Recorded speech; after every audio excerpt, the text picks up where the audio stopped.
Con el cuento de la urgencia, la presidenta anunció otra medida antinacional. La compra a China de 400 vagones para los trenes del Mitre y Sarmiento, más 120 para el subterráneo A, llegaron 45, confirmando así la política de renuncia a la reconstrucción de las industrias nacionales del transporte. A meses de iniciar su mandato, Néstor Kirchner llegó a Tafí Viejo con el cuento chino de reactivar el gran taller y la industria ferroviaria, pero terminó comprando material obsoleto y sin repuestos en Portugal y España. El proyecto de su esposa Cristina fue el cuento francés del tren bala, que afortunadamente pudimos frenar en 2008. Le hubiera costado al país más de 10.000 millones de dólares. Su promotor era el procesado Ricardo Jaime, que fue 6 años secretario de Transporte de Néstor y Cristina, bajo las órdenes de Julio de Vido. Entre cuento y cuento, millones de pasajeros y trabajadores tuvieron y tienen que viajar como ganado, exponiendo sus vidas. ¿Cuántas veces advertimos que, si no se reconstruía el servicio ferroviario, íbamos hacia una tragedia preanunciada?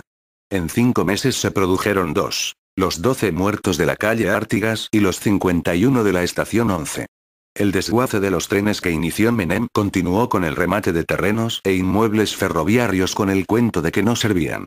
En 2009, el gobierno de Cristina resolvió destruir el material remanente y convirtieron en chatarra 1 millón de toneladas de vagones, rieles y locomotoras, cuando buena parte podía ser recuperado si se reactivaban las 37 fábricas ferroviarias del Estado. La millonaria compra a China se hizo sin licitación, sin transferencia tecnológica y sin construir nada en el país, lo que confirma el abandono de nuestras industrias básicas.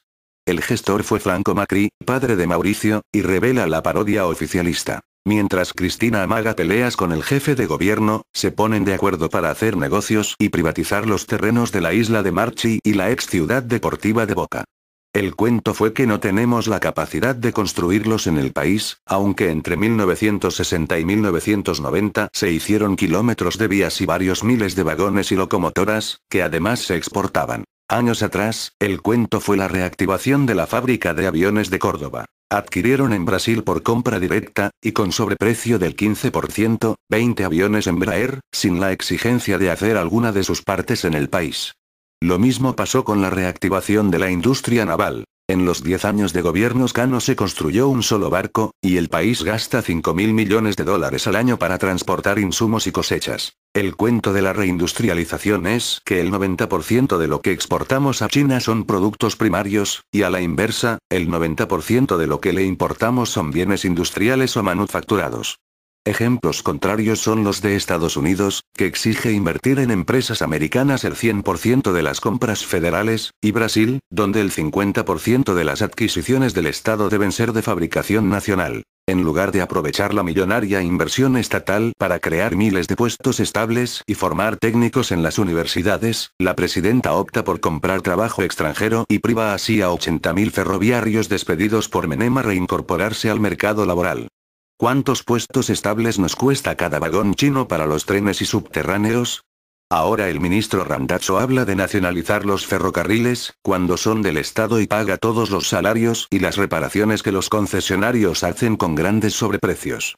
La verdadera urgencia es terminar con el corrupto sistema de concesiones, e investigar la caja y la ruta de los millonarios subsidios que une a los altos funcionarios del transporte con los concesionarios. Enfer, Cirigliano, Emepa, Romero, Rioro, Roggio, Metalfer, Taselli, y la alta dirigencia de la Unión Ferroviaria y la Fraternidad. El tren, en la larga distancia, es 6 a 10 veces más económico que el automotor. Una locomotora arrastra la carga de 50 camiones y una barcaza puede llevar el equivalente de 120 camiones con acoplado y a más bajo precio.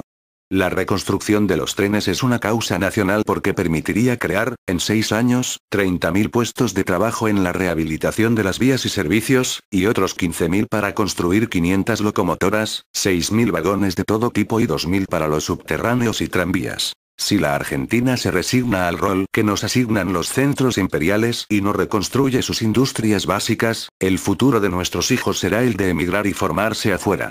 Los cuentos chinos deben reemplazarse por un nuevo diseño del transporte, la renovación de la cúpula ferroviaria con el retiro de los cómplices del desguace y el perfeccionamiento de la nueva generación de técnicos en los grandes centros ferroviarios del mundo. Los futuros trenes deberán ser ferrocarriles públicos con control social, es decir, controlados por el público que los usa y paga. pasajeros, trabajadores del riel y productores que transportan cargas.